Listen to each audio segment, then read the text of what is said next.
जो विधायक अनिल नौटियाल जी हमारे साथ मौजूद हैं सर। सबसे पहले तो आपने जिस तरह से मन की बात कार्यक्रम को सुना, क्या कुछ आज के विशेष कार्यक्रम में रहा भी? और क्योंकि प्रधानमंत्री लगातार ये कार्यक्रम करते हैं, कितना लगता है आपको मोटिवेशन मिलता है इन सब कार्यक्रमों से? देखिए, धन्यवाद आपका।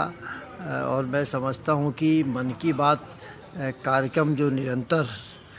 माननीय अपने देश के प्रधानमंत्री जी के द्वारा किया जाता है, उसके द्वारा अपने देश के विभिन्न प्रदेशों से, विभिन्न गाँवों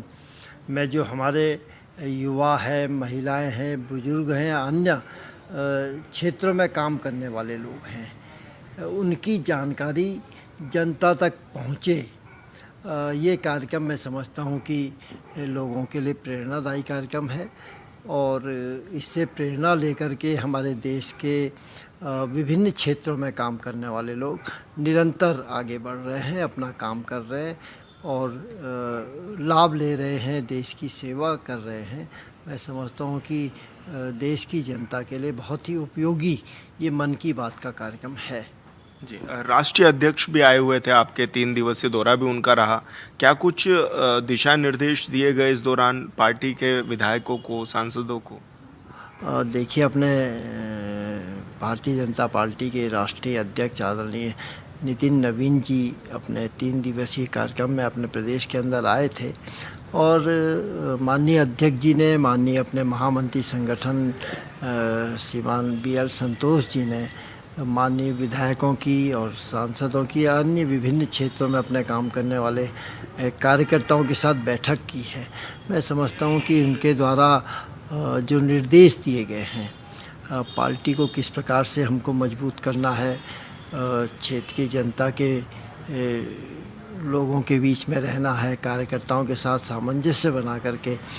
काम करना है, तो मैं समझता हूँ कि बहुत ही उपयोगी ये बैठक माननीय अध्यक्ष जी की रही है। 2027 का मिशन किस तरह से आप लोग लेकर के भी चल रहे हैं और क्या कुछ इस दौरान दिशा निर्देश दिए गए कि कितना बढ़िया, किस तरह से परफॉर्मेंस करना है अब आगे? देखिए, तीसरी बार उत्तराखंड में भारतीय जनता पार्टी की सरकार बनने जा रही है, ये तय है। हमको और अधिक सीटें बढ़ानी है प्रदेश में, तो निश्चित ही उसके दिशा निर्देश हमको मिले हैं कि किस प्रकार से हमको काम करना है, समाज के बीच में रह कर के काम करना है, जनता के लिए काम करना है, कार्यकर्ताओं के साथ बैठ कर के उनको काम करना है हम सब लोगों को। तो मैं समझता हूँ कि निश्चित ही तीसरी बार भारतीय जनता पार्टी की सरकार प्रदेश में बनने जा रही है। अच्छा विधायक जी, इस दौरान रिपोर्ट कार्ड भी चेक किए गए कुछ विधायकों के, उसको लेकर के क्या कुछ कहना भी है और क्या कुछ कहा गया है उनको कि अब आगे किस तरह का परफॉर्मेंस रखना है? क्योंकि सोशल मीडिया पर भी चर्चा हुई कि उस पर भी विशेष फोकस रखना है अपना। देखिए, मैं समझता हूँ कि सभी माननीय विधायक जिसको जिम्मेदारी मिलती है जनता के द्वारा, वो अपने अपने क्षेत्रों में अपनी हिसाब से काम करते हैं, अपनी क्षमता के हिसाब से काम करते हैं। और मैं समझता हूँ कि इस समय जो भारतीय जनता पार्टी के सभी माननीय विधायक हैं, हम सब लोग मिल कर के काम कर रहे हैं, अच्छा काम कर रहे हैं। माननीय मुख्यमंत्री जी के नेतृत्व में हम लोग काम कर रहे हैं। क्षेत्र में जो भी आवश्यकता है विकास की विभिन्न क्षेत्रों में, उसके लिए हम लोग काम कर रहे हैं। 4 धाम यात्रा लगातार जारी है और जिस क्षेत्र से आप आते हैं वहाँ से बड़ी संख्या में लोग बद्रीनाथ धाम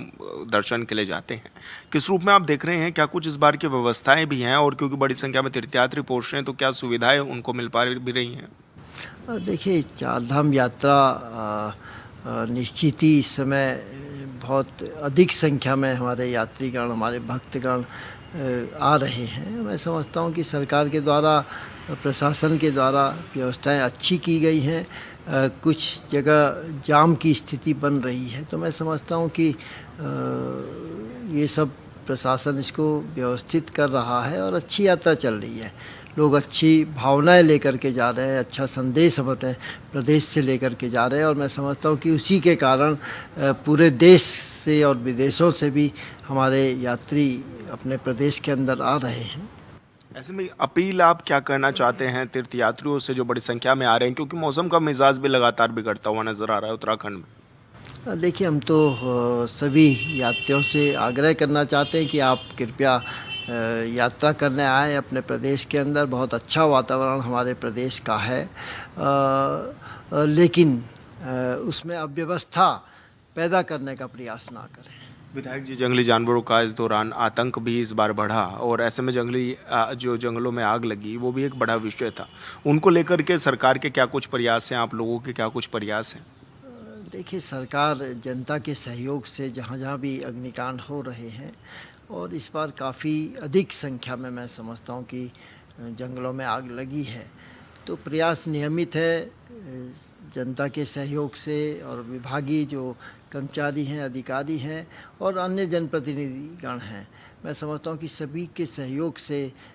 इस पे नियंत्रण करने का प्रयास है। प्रधानमंत्री जी अपील कर रहे हैं ईंधन बचाओ, किस रूप में आप देख रहे हैं और किस तरह से ईंधन बचा भी रहे हैं और लोगों से भी क्या कुछ अपील आप कर रहे हैं? देखिए, मैं समझता हूँ कि जनता बहुत जागरूक है, और हमारे देश के प्रधानमंत्री जी जब भी इस प्रकार की अपील देश की जनता से करते हैं तो स्वयं ही आगे आकर के लोग उस दिशा में काम कर रहे हैं। और अभी जो कि क्योंकि इस प्रकार का वातावरण तैयार है, पूरे युद्ध जिस प्रकार से चल रहा है उसके कारण अपील की गई है, तो नियमित रूप से हम लोग भी कोशिश कर रहे हैं कि तेल बचाएं हम लोग। जी, विधायक जी, आपके क्षेत्र में 4 सालों में किस तरह के काम भी किए गए ताकि जनता को उसका फ़ायदा भी मिला हो, और आगामी आपको क्या लगता है कि कुछ ऐसे टारगेट आप लेकर के चल रहे हो जो आपको चुनाव से पहले अभी फुल एंड फाइनल भी कराने हों कुछ काम? देखिए, मैं समझता हूँ कि इन 4 वर्षों में जनता की अपेक्षाओं के अनुसार हम लोग काम करने में सफल हुए हैं। मैं तो क्योंकि क्षेत्र में घूमता रहता हूँ, और जो भी समस्याएं आई हैं, चाहे वो सड़क की हो, बिजली की हो, पानी की हो, रोजगार के लिए कोई इस प्रकार की परेशानी है, तो हम लोग हर क्षेत्र में काम कर रहे हैं, चाहे वो कृषि के क्षेत्र में हो, उद्यान के क्षेत्र में हो। हर विभागों के माध्यम से हम लोग क्षेत्र के लोगों के लिए काम कर रहे हैं। विधायक जी, स्वास्थ्य सेवाओं को लेकर अक्सर सवाल खड़े होते हैं, किस तरह की बेहतर स्वास्थ्य सेवाएं आपके क्षेत्र में हैं अभी हाल फिलहाल में? देखिए, स्वास्थ्य के लिए हमारी सरकार नियमित काम कर रही है। कुछ समस्याएं स्वास्थ्य को लेकर के हैं अभी, क्योंकि विशेषज्ञ डॉक्टर्स नहीं मिल पा रहे हैं। सरकार, क्योंकि आपने देखा होगा कोड वीपे योजना के तहत भी हमारे विशेषज्ञों की नियुक्तियां की जा रही हैं, लेकिन फिर भी कुछ कमी अभी है। मैं समझता हूं कि सरकार उस दिशा में गंभीर है, और कुछ आवश्यकताएं हैं, तो उसके लिए हम माननीय मुख्यमंत्री से, माननीय स्वास्थ्य मंत्री से आग्रह कर रहे हैं कि उस दिशा में भी तेजी से काम करें। विधायक जी, बार बार आपदा के हालात आप लोगों के क्षेत्र में बनते हैं, ऐसे में क्या स्थायी तौर पर समाधान निकाले भी जा रहे हैं? क्योंकि चारधाम यात्रा भी चलती है और ऐसे में कई बार भूस्खलन जैसे हालात बनते हैं आपके क्षेत्रों की ओर, तो किस तरह के काम वहाँ पर किए जा रहे हैं, या फिर अधिकारियों को क्या कुछ दिशा निर्देश भी दिए गए कि वहाँ पर मॉनिटरिंग रखें या फिर तैनात रखें अपनी मशीनरी? देखिए, निश्चित ही पहाड़ी क्षेत्रों में आपदा एक बहुत बड़ी समस्या है हम सब लोगों के लिए, लेकिन मैं समझता हूँ कि सरकार के द्वारा अपने जिलाधिकारियों को, अपने प्रशासन के लोगों को निर्देशित किया गया है कि जहाँ पर भी इस प्रकार की समस्याएं आए, कहीं पे रोड बंद हो रही है या अन्य जो भी समस्याएं आपदा को लेकर के आती हैं, उनके निराकरण के लिए हमारी सरकार काम कर रही है। धन्यवाद सर, हमसे बातचीत करने के लिए। अनिल लोटियाल जी हमारे साथ मौजूद थे, जो कि राज्य के तमाम विषयों पर हमारे साथ बातचीत कर रहे थे। हॉर्नबिल टीवी के लिए देहरादून से विशाल गर्ग। विधायक भोपाल राम टपटा जी हमारे साथ मौजूद है। सर, मन की बात कार्यक्रम प्रधानमंत्री जी ने किया, किस तरह से आप देखते हैं, क्या कहेंगे इसको लेकर? निश्चित रूप से आज जो मन की बात का 134वां एपिसोड हमारे यशस्वी प्रधानमंत्री जी की ओर से हम सब ने आज प्रदेश कार्यालय देहरादून में जो सुना, निश्चित रूप से ये पूरे देश के लिए और हम देशवासियों के लिए एक बहुत बड़ा एक जन संदेश, तमाम हमारी इस माटी के एक एक क्षेत्रों की जो बातें उभर कर आते हैं, और उनके माध्यम से जो एक संदेश हम सबको माननीय हमारे देश के यशस्वी प्रधानमंत्री जी के माध्यम से मिलता है, तो निश्चित रूप से हम ये कह सकते हैं कि इस मन की बात के कार्यक्रम के माध्यम से पूरे देश के लोग बहुत एक, मैं कहूँगा कि बड़े इसका बेसब्री से इंतज़ार करके कि उनकी बातों को सुनने का उनका मन होता, प्रयास करते हैं। और निश्चित रूप से मैं आज इस मौके पर अपने देश के यशस्वी प्रधानमंत्री जी का हृदय से धन्यवाद करना चाहता हूँ, आभार प्रकट करना चाहता हूँ कि इन 12 सालों में 134 जो हमारे एपिसोड हुए, इसके माध्यम से जो उन्होंने मन की बात के कार्यक्रम में जो उन्होंने पूरे देश को एक दिशा देने का काम किया, उन सफल व्यवसायों को, कारोबारियों को, तमाम समूहों को और उन गतिविधियों को, व्यावसायिक हों चाहे वो शैक्षणिक हो, उन सारी चीज़ों को उभार करके उन्होंने जो एक कार्यक्रम हम सबके समक्ष रखा है, निश्चित रूप से ये एक बहुत बड़ी प्रेरणा पूरे देशवासियों को मिल रही है। और मैं ये समझता हूँ कि मैं आज इन 12 सालों का जो उनका समय रहा, कार्यकाल रहा है, निश्चित रूप से इससे हमारी देश की दशा और दिशा बदलने का काम किया है। किस तरह का मोटिवेशन भी मिलता है जो प्रधानमंत्री आते हैं, देश को संबोधित भी करते हैं, बताते भी हैं कि किस किस तरह के काम हुए हैं? निश्चित रूप से हम ये कह सकते हैं कि आज 2014 से 2026 का ये जो कालखंड रहा है, इस कालखंड में कहीं न कहीं हमारे देश के यशस्वी प्रधानमंत्री जी ने जो उनका सेवा का संकल्प था, जो मन में उनकी भावना थी, उसको जो एक स्लोगन भी उन्होंने दिया था कि सबका साथ, सबका विकास और सबका विश्वास और सबका प्रयास, इस नारे को उन्होंने धरातल पर जिस तरीके से उतारा है, मैं ये समझता हूँ कि हम सब पूरे देशवासी हम सौभाग्यशाली हैं कि इस प्रकार का एक नेतृत्व हम सबको देखने को मिला है, जिसने आज इस देश की दशा दिशा और निचले पायदान पर रहने वाले आदमी के मन में भी एक जो भाव पैदा हुआ है। और आज हम ये कह सकते हैं, हमें गर्व है अपनी इस माटी से, अपने इस देश से, अपने देश के यशस्वी प्रधानमंत्री जी से, अपने प्रदेश के यशस्वी मुख्यमंत्री आदरणीय पुष्कर धामी जी से। तो कहीं ना कहीं ये जो शुरुआत हुई है, ये आज पूरे देश में हम सब लोगों के लिए एक प्रेरणा भी बनी है। जहां आज इतनी बड़ी पार्टी 2 सांसदों से लेकर के आज पूरे देश में हमारी सरकार चल रही है, तो कहीं ना कहीं ये जो सफ़र रहा है, उस सफ़र का आज एक मैं ये कहूँगा कि वैभव काल हम सबको देखने को मिल रहा है, अमृतकाल हम सबको देखने को मिल रहा है।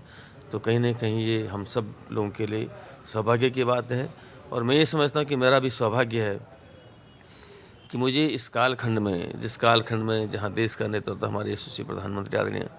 नरेंद्र मोदी जी कर रहे हैं और प्रदेश का नेतृत्व हमारे युवा ऊर्जावान मुख्यमंत्री आदरणीय श्री पुष्कर सिंह धामी जी कर रहे हैं, उस कालखंड में मुझे भी मेरे क्षेत्र की जनता ने थराली विधानसभा से जो सेवा का अवसर दिया है, निश्चित रूप से मैं अपने को भी सौभाग्यशाली समझता हूँ। अच्छा, प्रधानमंत्री जी ने जो अपील की थी ईंधन बचाने को लेकर, किस तरह का असर उसका देखने को मिल रहा है? कितनी बात प्रधानमंत्री नरेंद्र मोदी की मानी जाती है? निश्चित रूप से मैं एक छोटी सी बात कहना चाहूँगा कि कोविड काल में हमारे यशस्वी प्रधानमंत्री जी ने एक बात कही थी कि भाई आप लोग ताली बजाए थाली बजाएं। तो कई उस समय बहुत सारे लोगों के, हम सब लोगों के दिमाग में ये बात नहीं आ रही थी कि इसके पीछे क्या मोटिव है, क्या उद्देश्य है। लेकिन आज हम इस बात को समझ रहे हैं कि उसके पीछे पूरे देश की एकाग्रता को, उनका कंसंट्रेशन, पूरे देश का एकाग्रता का भाव जो उनके मन में था कि हम इसको करेंगे, तो निश्चित रूप से हम जो कहेंगे उस बात पर लोग अमल करेंगे। आज अगर यशस्वी प्रधानमंत्री जी ने अपनी बात कही है, तो इसके पीछे बहुत बड़ा उद्देश्य है। कहीं न कहीं हम आज के इस भौतिकवाद में जो हमारी पारंपरिक व्यवस्थाएं थी, जो हमारा कल्चर था, जो हमारी संस्कृति थी, जो हमारा खान पान था और जो हमारी अपनी रीति रिवाज थी, कहीं ऐसा तो नहीं कि हम उससे भ्रमित हो रहे हैं। तो मैं ये मानता हूँ कि आज उन्होंने जो ये बात कही है ईंधन के प्रति, वो उसका एक बहुत बड़ा संदेश जाएगा और लोग इस बात को महसूस भी कर रहे हैं। लोगों के मन में ये है कि हम अपने संसाधनों के साथ सुविधाओं का उपभोग करेंगे, उसका उपयोग करेंगे, तो हम जहां आत्मनिर्भर बनेंगे वहां हम कहीं ना कहीं मजबूत भी होंगे। तो इस बात का मैं आज फिर से अपनी ओर से भी, जो हमारे देश के यशस्वी प्रधानमंत्री जी ने ये ईंधन के संबंध में जो अपील की है पूरे देशवासियों से, हम ये चाहते हैं कि हम इस माटी के प्रति, अपने देश के प्रति, देश के संसाधनों के प्रति और देश की आर्थिकी को किस प्रकार से हम अपने सहयोग से उसको मजबूत करने का काम कर सकते हैं। हम सबको भी उस बात का संकल्प लेना चाहिए। राष्ट्रीय अध्यक्ष जी आए थे, 3 दिवसीय उनका दौरा रहा, किस रूप में आप देख रहे हैं और कितना पार्टी के लिए किस तरह की बात वो कह करके गए कि किस तरह से काम होने चाहिए उत्तराखंड में? निश्चित रूप से हमारे भारतीय जनता पार्टी की राष्ट्रीय अध्यक्ष आदरणीय श्रद्धेय श्री नितिन नवीन जी देवभूमि उत्तराखंड आए थे और बहुत उत्साह से जो मैंने देखा,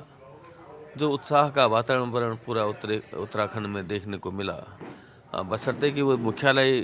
राजधानी यहाँ पर देहरादून में आए, लेकिन पूरे उत्तराखंड में एक खुशी का जो माहौल था, जो वातावरण था, मैं ये कह सकता हूँ कि कहीं न कहीं ये हमारी पार्टी की, ये संगठन की एक मजबूती भी हम सबको देखने को मिलती है। एक श्रद्धा, आस्था और मुखिया होने का जो एक भाव कार्यकर्ता के मन में रहता है, ये सब हम सबको लोगों को देखने को मिलता है। लेकिन जिस प्रकार से माननीय सांसदों और विधायकगणों की बैठक में मुझे भी रहने का मौका मिला और जिस प्रकार से उन्होंने उनका दिशा निर्देश और जिस प्रकार से उन्होंने अपनी एक एक बात के माध्यम से हम सबको ऊर्जावान बनाने का एक नई ऊर्जा, एक नई ताकत, एक नई सोच देने का जो काम किया है, निश्चित रूप से मैं अपनी ओर से विशेष अपने आदरणीय श्रद्धेय राष्ट्रीय अध्यक्ष जी का हृदय से आभार और धन्यवाद करना चाहता हूं, अभिनंदन करना चाहता हूं। और मैं समझता हूं कि उनके ये उत्तराखंड दौरे के बाद पूरे प्रदेश में एक नया वातावरण, एक उत्साह का जो ऊर्जा दे करके वो गए हैं, इसका निश्चित रूप से आगामी 2027 के चुनाव में इसका लाभ भी मिलेगा। और कहीं न कहीं जो कुछ चीज़ों में जो मैं एक व्यक्तिगत एक विधायक के रूप में भी जो मैंने महसूस किया है कि कहीं अगर एक कार्यकर्ता के रूप में, एक जनप्रतिनिधि के रूप में या एक नागरिक के रूप में और पार्टी के एक सदस्य के रूप में जो मेरी जिम्मेदारी, जवाबदेही और जो मेरा कर्तव्य है, उसमें अगर कहीं पर और बेहतर करने का अगर भाव आया है तो निश्चित रूप से मैं उसके लिए अपने राष्ट्रीय अध्यक्ष जी का धन्यवाद भी करना चाहूँगा। उस बात को आत्मसात करते हुए हमने एक संकल्प भी लिया है कि निश्चित रूप से भारतीय जनता पार्टी अगर आज विश्व की सबसे बड़ी एक राजनीतिक पार्टी बनी है और करोड़ों करोड़ों इसके सदस्य बने हैं, तो कहीं ना कहीं ये हम सब लोगों का सौभाग्य भी है। और जो चीज़ें उन्हें हमारा मार्गदर्शन जो उनके माध्यम से हमको उनका पाथे ही मिला है, निश्चित रूप से हम उसका एक बहुत बड़ा संकल्प लेकर के अपने अपनी विधानसभाओं में जाएंगे, अपने अपने क्षेत्र में जाऊंगा। और जिस प्रकार की उनकी अपने देश के प्रति, देशवासियों के प्रति जो भाव है और जिस प्रकार का संबल हम सबको मिला है, निश्चित रूप से उसका हमको लाभ भी मिलेगा। रिपोर्ट कार्ड भी इस दौरान चेक किए गए, सभी विधायकों के भी, सांसदों के भी, और साथ ही टारगेट भी कुछ दिए गए। क्या कुछ टारगेट दिए गए इस दौरान? निश्चित रूप से संगठन की दृष्टि से बहुत सारी चीज़ें समय समय पर होती रहती हैं और मैं ये समझता हूँ कि इन चीज़ों का होना भी बहुत ज़रूरी है। और जिस प्रकार की भी संगठन की दृष्टि से एक कार्यकर्ता के रूप में, एक जनप्रतिनिधि के रूप में, एक विधायक के रूप में हम सब लोगों को जिस प्रकार की निर्देश दिए जाते हैं, जिस प्रकार के हमको सुझाव मिलते हैं, उनको हमको किस प्रकार उसको पूरा करना है, इस प्रकार का भी जो दिशा निर्देश मिलते हैं, निश्चित रूप से भारतीय जनता पार्टी की एक रीति नीति, एक पद्धति है।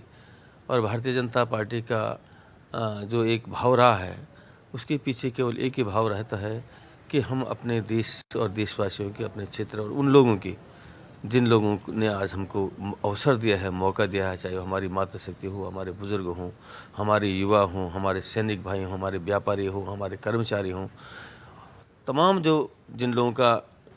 हमको सानिध्य मिलता है, जिनके आशीर्वाद से हमको अवसर मिलता है, हमारा पहला लक्ष्य यही रहता है कि हम उन लोगों की अपेक्षाएं, उन लोगों की भावनाएं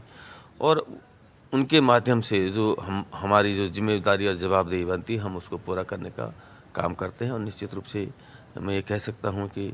आज अगर भारतीय जनता पार्टी की लगातार जो केंद्र हो और चाहे राज्य हो, इसमें अगर लोग समर्थन दे रहे हैं, लोग अवसर दे रहे हैं, लोग मौका दे रहे हैं हमको, तो इसके पीछे हमारी निष्ठा और हमारी सेवा की भावना भी है। सर, चुनाव को लेकर क्या कुछ टारगेट आप लोग लेकर के चल रहे हैं? इस बार क्या बीजेपी हैट्रिक लगाएगी और इस बार कितनी सीटें का आप दावा भी कर रहे हैं? निश्चित रूप से मैं ये कह सकता हूँ कि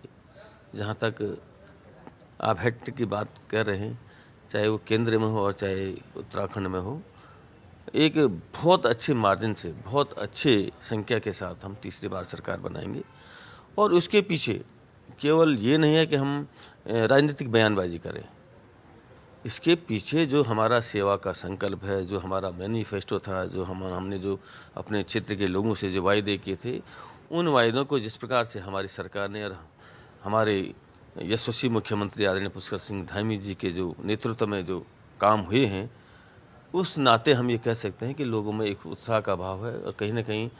लोगों ने मन बना लिया। और जिस प्रकार विपक्ष की रीति और नीति रही है और जिस प्रकार का वो भ्रमित करने का जो उनका भाव रहा है, मैं इस मामले में कुछ तो नहीं कहूँगा, लेकिन इतना मैं जानता हूँ कि आज क्षेत्र की जनता, गांव का एक एक व्यक्ति, एक एक जनप्रतिनिधि इस बात को महसूस करता है कि पूरी बयानबाजी के कारण हो या भ्रमित करने से कहीं कोई प्रभाव नहीं पड़ता है। आदमी इस बात को महसूस करता है कि कौन दल, कौन पार्टी, कौन अमुक व्यक्ति क्षेत्र के काम कर रहा है, सेवा भाव से लगे हुए हैं। और आज मैं कह सकता हूं कि मैंने कहा नहीं कि हमारे जहां हम कहते रहे पूरे देश में जो एक माहौल बना है हमारे यशस्वी प्रधानमंत्री जी के कारण, उत्तराखंड में जो माहौल बना है हमारे युवा ऊर्जावान मुख्यमंत्री आदरणीय पुष्कर सिंह धामी के कारण जो माहौल बना है, निश्चित रूप से इसका हम सबको आगामी 2027 के चुनाव में बहुत बड़ा लाभ भी मिलेगा और बहुत बड़ी संख्या में हम बहुमत के साथ, प्रचंड बहुमत के साथ, जैसे पिछली बार हुआ था 2022 में बहुत सारी बातें हुई थी, मनगढ़ंत बातें कि यहाँ एक बार एक की सरकार आती है, दूसरी बार दूसरी सरकार आती है, वो सारी मिथक को तोड़ते हुए तीसरी बार भी हम जितनी आज हमारे पास संख्या है उससे और अधिक संख्या से मैं ये कह सकता हूँ कि हम 50 संख्या से ऊपर हम लेकर के आ रहे हैं और तीसरी बार सरकार बनाएंगे। लेकिन सर इस दौरान ये भी देखा जा रहा है कि मुद्दे भी काफ़ी हावी हैं, चाहे वो जंगली जानवरों का हो, प्रदेश के जंगल दधकने का हो, या फिर अंकिता भंडारी का हो, या फिर प्रदेश में बढ़ते माहौल आपराधिक घटनाओं का हो। उनको कैसे मैनेज करेंगे आप लोग? नहीं, निश्चित रूप से चाहे तात्कालिक रूप से हो, कुछ चीज़ें उभर करके आती है, लेकिन लोगों को ये पता है कि अगर समस्या है तो उसका समाधान भी अगर है तो वो भारतीय जनता पार्टी के पास है। मैं जानता हूं कि जंगली जानवरों का इस साल बहुत बड़ी संख्या में उसका लोगों में एक दहशत का माहौल भी रहा है, लेकिन कहीं ना कहीं उसका स्थायी समाधान निकालने के लिए जिस प्रकार से हमारे यशस्वी प्रधानमंत्री जी से लेकर के और हमारे माननीय मुख्यमंत्री जी से लेकर के और हमारे वन मंत्री जी से लेकर के इसके समाधान की कोशिश की है। जहाँ तक कुछ मैंने कहा नहीं कि कुछ चीज़ें चुनावी मोड में आने के बाद जो फैलाई जा रही है, तो ऐसा कुछ भी नहीं है। चाहे वो रोज़गार का मामला हो, चाहे विकास के मामले में हो, चाहे जन कल्याणकारी योजनाओं का मामला हो, जितने काम हमारे केंद्र की सरकार ने, हमारे यशस्वी प्रधानमंत्री जी ने और हमारे माननीय मुख्यमंत्री आदरणीय पुष्कर सिंह धामी जी ने किया है, ये भूतो न भविष्यति वाली मामला है और लोग इस बात को समझ रहे हैं। मैं अच्छी तरह से जानता हूँ इस बात को कि हमको हमारे कामों का, हमारे सेवा का और हमारे जो सेवा का संकल्प का उसका लाभ मिलेगा। जी धन्यवाद सर, हमसे बातचीत करने के लिए। भोपाल राम टमटा जी हमारे साथ है, जो कि राज्य के तमाम विषयों पर हमारे साथ बातचीत कर रहे थे। हॉर्नबिल टीवी के लिए देहरादून से विशाल गर्ग।